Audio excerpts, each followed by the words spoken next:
خوتي خواتاتي اهلا وسهلا مرحبا بكم يا جماعة الخير مساء الخير عليكم زلف اللون والسلام عليكم. J'espère que vous allez bien, j'espère que vous vous portez bien.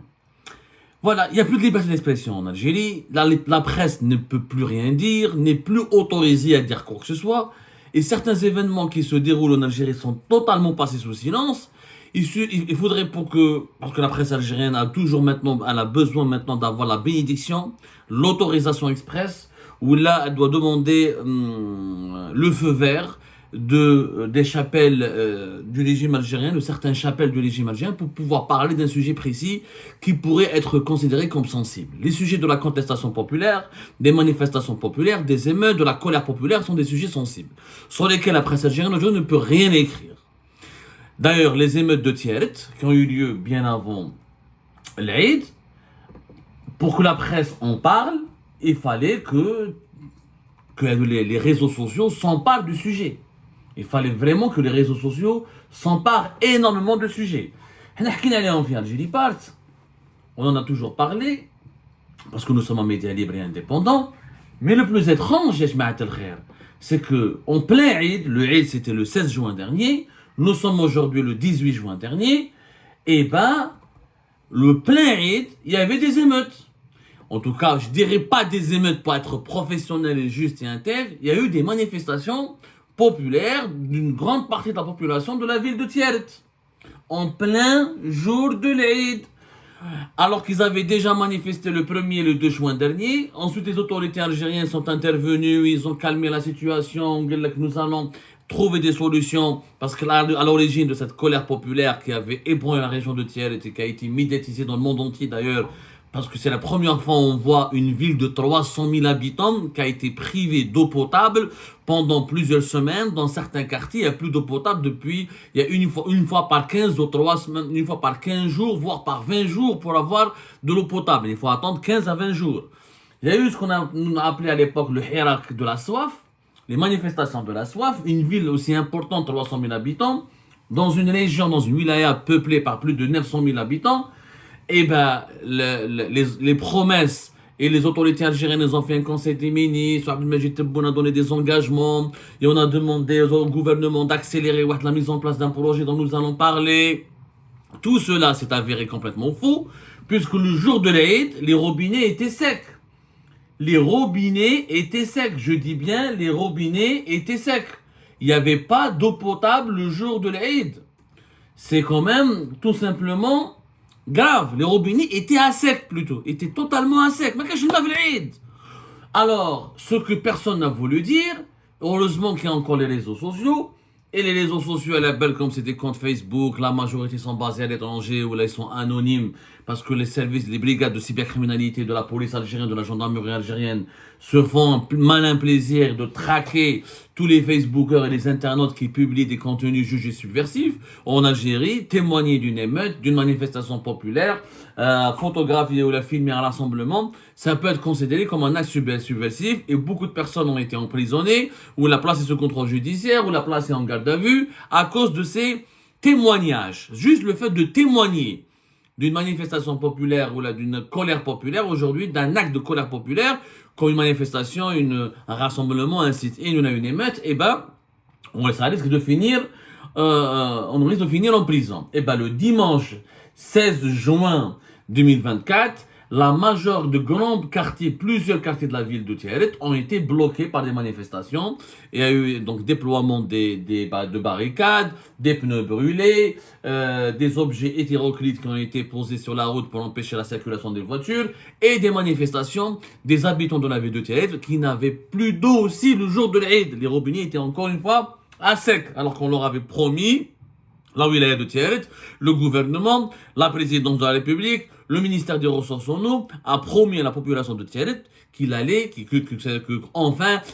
accéder à de l'eau potable le jour de l'Aïd. Alors pas d'eau le jour de l'Aïd. Alors à la cité Karma, nous avons vérifié les événements. Nous avons mené une enquête sur Tieret pour savoir ce qui s'est passé. À la cité Karman, la route était bloquée. Cité Rahman, Volane, ou la cité Badr, toutes les routes ont été bloquées et barrées et les automobilistes ne pouvaient pas les utiliser. Des pneus ont été enflammés, des routes fermées, des barricades ont été dressées. كيف على الدائرة الرحوية au 35 km au chef-lieu de la ville de Tieret, 35 km de la ville de Tieret, les habitants toujours ont procédé, les manifestations ont fermé la route nationale 23. À Frenda, qui est située à 45 km à l'ouest de Tieret, les habitants, les manifestations ont aussi fermé une route nationale. Il s'agit de la route nationale numéro 14. Et une autre localité, la localité de Gertoufa, qui est située à 7 km de la ville de Tieret. Tani qui a eu des manifestations et pas des émeutes, il n'y a pas eu d'affrontement. En tout cas, pour le moment, les informations que nous avons pu confirmer, je ne veux pas rapporter les sources et les informations que nous n'avons pas pu confirmer, parce qu'on ne veut pas diffuser des fake news. Il n'y a pas eu d'affrontement avec les forces de sécurité. Il y a eu des blocages, des fermetures de routes, des barricades, et c'était la route d'ailleurs nationale 2023. La route nationale 23, pardonnez-moi, au niveau de la localité de Gertoufa. Donc les manifestants ont fermé plusieurs routes nationales autour de la ville de Tieret et plusieurs quartiers, je répète, les cités Karman, Rahma, Volani ou la cité Badr, toutes les routes menant vers ce quartier populaire ont été fermées par les manifestants. Ce sont des manifestations, pas d'affrontements jusqu'à preuve du contraire. On a eu on nous a rapporté quelques affrontements sporadiques, etc. On n'a pas pu les confirmer. D'après ce que nous avons pu vérifier sur les services de sécurité, traitent cette histoire avec beaucoup de calme, parce qu'à la belle en fait, les policiers eux-mêmes, même les services de sécurité n'ont pas d'eau à Tieret. Qu'est-ce qui va réprimer? Le policier, qu'est-ce qu'il va réprimer? Le policier n'a pas d'eau. Le gendarme n'a pas d'eau. Personne n'a d'eau. Donc, ils comprennent le problème. Ils n'ont pas envie de provoquer la population ou de la réprimer massivement, ce qui risque d'aggraver. Il va y avoir des émeutes encore plus graves, parce que les habitants de Tieret ne réclament pas la démocratie, ne réclament pas le Hirak, ne réclament pas le départ de Tebboune, n'ont pas dit non au deuxième mandat. Et ils ont manifesté pour de l'eau. Makaj, il m'a makaj. Donc, tu ne peux pas réprimer quelqu'un qui n'a pas d'eau. Ça n'a pas de sens. Il mourt de soif. Il est menacé par la soif, donc il est obligé de manifester. Donc les services de sécurité, il faut dire, pour le moment en tout cas, n'ont pas été très répressifs, n'ont pas persécuté réellement la population. Jusqu'à maintenant, les événements. Alors qu'est-ce qui s'est passé? Pourquoi le jour de l'Aïd, il n'y a pas d'eau à Tieret? Comment dans une ville importante de 300 000 habitants, il n'y a pas d'eau? 80% de la ville n'a pas d'eau. Et des coupures de 2-3 semaines. Mais je sais que dans certains grands quartiers, il y a Alger, ou la fait Alger, ou la fait Waharan, ou la fait Annaba, ou la l'Est, ou une fois par 3 jours, une fois par 4 jours, une fois par semaine. Il y a 2 semaines, 3 semaines. Il y a des quartiers où il y a plus de 1 mois, il n'y a pas d'eau. Alors, nous avons déjà expliqué, nous avions déjà diffusé une émission sur le Hirak de la soif qui a été diffusée le 3 juin, je crois. Et elle a été diffusée avec l'émission. On a expliqué les problématiques techniques. Du point de vue technique, pourquoi il n'y a pas d'eau dans la région de Tieret et à l'ouest algérien. C'était le 5 juin dernier. Attention, l'Algérie est sérieusement menacée par la Hirak de la soif. Encore une fois, on a eu raison, puisque le jour de l'Aïd, il y a eu un Hirak de la soif. On a expliqué techniquement qu'il y a une problématique de sécheresse plus importante, plus considérable, même plus dangereuse dans les régions de l'ouest du pays, qu'à l'est et qu'au centre, que la pluviométrie est encore plus faible, que le niveau des barrages est encore plus grave, et l'eau dans les barrages de l'ouest du pays sont nettement plus touchées par la sécheresse. Il y a beaucoup moins d'eau dans les barrages de l'ouest du pays qu'à l'est et qu'au centre, et que ces villes-là souffrent d'un énorme sous-développement au niveau des mesures de raccordement, au niveau d'exploitation de certaines nappes phréatiques de ces régions et au niveau du raccordement, les réseaux de distribution de l'eau potable des villes de l'intérieur du pays, Kematiel, Tissimsil, Saïda, souffrent énormément d'un manque d'investissement ou d'un manque d'entretien. Justement, le gouvernement algérien avait normalement trouvé une solution. Quelle était la solution pour ramener de l'eau potable à Tieret? Alors, il y avait un conseil des ministres. Il y avait un conseil des ministres qui s'est tenu au début du mois de juin, juste après les événements, les émeutes, les manifestations du 1er juin. Il y a eu donc, le gouvernement algérien a été chargé par Abdelmadjid Tebboune de trouver une solution urgente pour au moins atténuer, pas régler définitivement le problème de l'eau potable, atténuer. La solution c'était quoi? C'était de créer, de raccorder, de ramener de l'eau potable depuis un bassin qu'on appelle Chott al-Shergi, qui est dans la wilaya de Saïda, où il y a une nappe phréatique en quelque sorte, il y a déjà un bassin d'eau là-bas. Il s'agit de ramener de l'eau de cette région qui s'appelle le bassin de Chott al-Shergi jusqu'à 42 km, qui est situé à 42 km de Tieret. Donc, pendant que tout au long de ce tracé de 42 km, il fallait ramener de l'eau de l'eau qui était potable, qu'on pouvait donc utiliser depuis Chota Chergui, depuis le bassin de Chota Chergui vers Tieret. Il y a eu donc une visite ministérielle, une commission ministérielle était le 3 juin, il y a eu le ministère de l'Intérieur, le ministre de l'Intérieur qui s'est déplacé sur place, le ministre de l'Hydraulique, le patron de la DGS1, le patron de la protection civile. La population de Thiers, elle a été rassurée. Il y avait un conseil des ministres. Abdelmajid Tebboune a envoyé deux ministres, le patron de la police. Ça va être réglé. Ils ont effectivement promis, avant l'Aïd, on va mettre en place un raccordement, il y a de nouvelles canalisations pour ramener de l'eau potable depuis Château-Chelgué vers Thiers.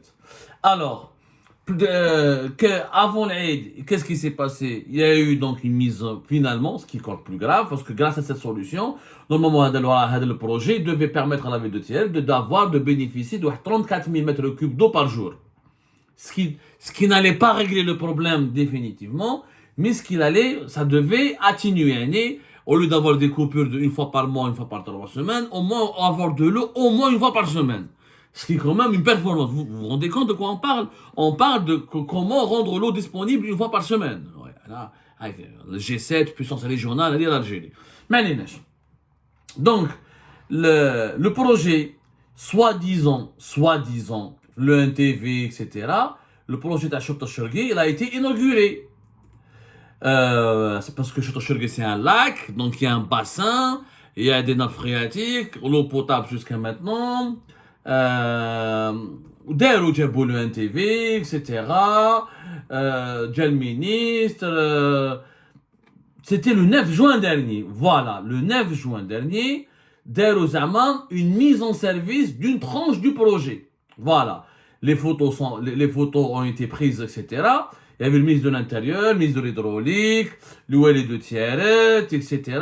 Et ils ont zama, là c'était l'entreprise État public considère qui devait donc assurer l'exploitation de ce projet. Il y avait une première canalisation d'une longueur de 8 km et ils ont inspecté le projet.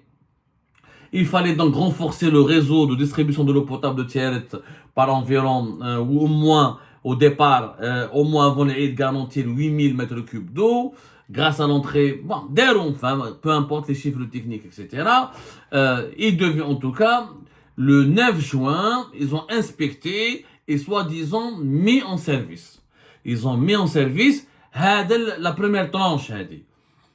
Voilà, vous pouvez voir le NTV, vous pouvez aller voir la presse algérienne, mise en service du projet d'alimentation en eau potable à partir du bassin de Château Chergui. Il y avait d'autres images aussi, c'était le 14 juin, voilà, plus exactement. Il y avait une visite d'inspection le 9 juin. Deuxième visite d'inspection le vendredi 14 juin. Il y a 2 jours avant l'Aïd. Le 9 juin, on a parlé de 8000 mètres cubes d'eau. Le 14 juin, les autorités, ce projet va à partir de demain, le 14 juin. C'était en présence du ministre de l'Hydraulique, Taha Derbel. Il a dit qu'à partir de demain, et normalement à partir du 15 juin 2024, là où il est de Thiers, le projet de raccordement qui reliait normalement, qui devait relier, parce qu'ils ont mis en service le projet de raccordement de l'eau potable entre Château Chergui, le bassin de Château Chergui et la ville de Thiers, que normalement le samedi 15 juin, la ville de Thiers allait bénéficier de 10 000 mètres cubes d'eau par jour. Avec une quantité même de 34 000 mètres cubes d'eau par jour pendant les jours à venir. Donc inauguration, les caméras ils ont expliqué ce que c'est que le projet ADA, il y a un plan qui a été mis en place, le 23 du mois de juin, d'autres travaux supplémentaires allaient être accomplis pour cette fois-ci approvisionner 11 communes. Normalement, ils ont ramené de l'eau potable à la ville de Thiers. Ensuite, il faut allonger ce raccordement en eau potable. Il y a d'autres canalisations qui devaient aller relier les 11 autres communes de la wilaya de Thiers qui sont les plus touchées par la pénurie de l'eau potable. Ils ont fait des promesses, etc. Le jour de l'Aïd, donc le 16, normalement, le 15 et le 16, l'eau potable, le projet mis en service le 14, inspection le 9. Normalement, le projet fonctionne. Et finalement, c'est du mensonge. C'est une mise en scène. راحوا جابوا les caméras de télévision, راحوا جابوا les journalistes, le ministre de l'hydraulique et le wali de Tieret et le ministère de l'Intérieur, ils ont trompé l'opinion publique. كذبوا على الشعب. وعلاش؟ Comme Tebboune a donné des instructions. Ils ont voulu faire croire à Tebboune que c'est bon, que le gouvernement a attaqué de frontalement le problème Hata, qu'il est en train d'être réglé, que c'est bon des mesures, que ces instructions ont été respectées. Tebboune, la vérité, Tebboune a donné des instructions. On ne peut pas lui en vouloir. Il a été mis au courant dès le 4 juin.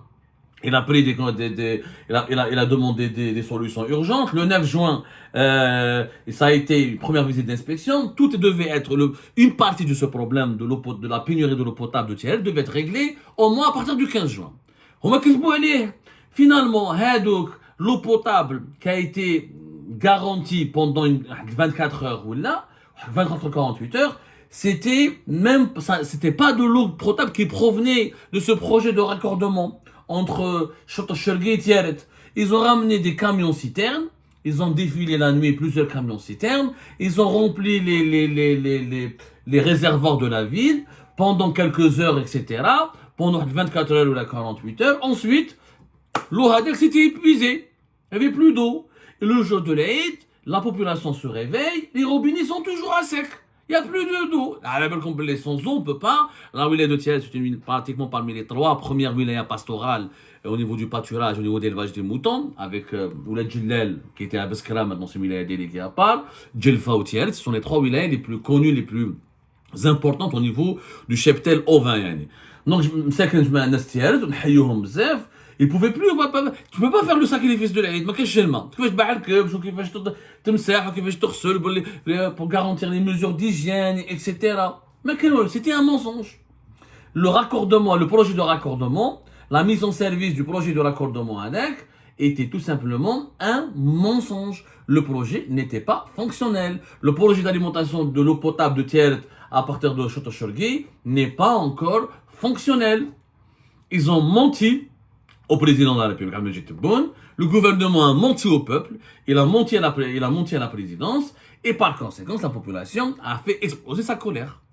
Les gens se sont bien, les habitants de Tiert se sont bel et bien rendus compte que c'était une ruse, que finalement, les châteaux d'eau de la ville ont été remplis momentanément par des camions-citernes qui ont défilé durant toute la nuit du 14 au 15 juin, et que pour les besoins de la médiatisation de la mise en service supposée de ce projet de raccordement en eau potable, ils ont rempli les châteaux d'eau et ils m'ont fait le robinet. Sauf ça n'a duré que quelques heures. Ça a duré à peine 24 heures. Même là, les châteaux d'eau ont été épuisés parce que la ville était déjà assoiffée pendant plusieurs semaines. Donc l'eau qui a été ramenée par les châteaux d'eau a été épuisée. Les autorités locales, ils ont pensé que leur mensonge allait durer jusqu'au jour de l'Aïd. Le samedi 15 et le dimanche 16, il y allait avoir de l'eau potable dans la majeure partie des quartiers de Tiert. Ce qui n'a pas été le cas. L'eau a été consommée le samedi, les quantités d'eau disponibles dans les châteaux d'eau ont été consommées le samedi, le dimanche, il n'y avait plus d'eau potable. Rebelote, les manifestations éclatent, la colère populaire, des blocages de route, des pneus brûlés, des barricades. C'est du mensonge. Voilà comment le mensonge va aggraver les tensions. Le mensonge, on peut mentir dans tout. On ne peut pas mentir à son propre peuple. On ne peut pas mentir à son propre peuple. D'ailleurs, il y avait une célèbre citation d'Abraham Lincoln. Lincoln, il avait une magnifique citation, à chaque fois je l'oublie. Le seul mensonge, voilà Abraham Lincoln, ce qu'il a dit un jour. Le seul mensonge acceptable, c'est celui qui, par protection, ose dire à la vérité qu'elle est toujours présente. Donc, il n'y a pas de mensonge acceptable. On ne peut pas mentir à son peuple régulièrement et de façon éhontée. Le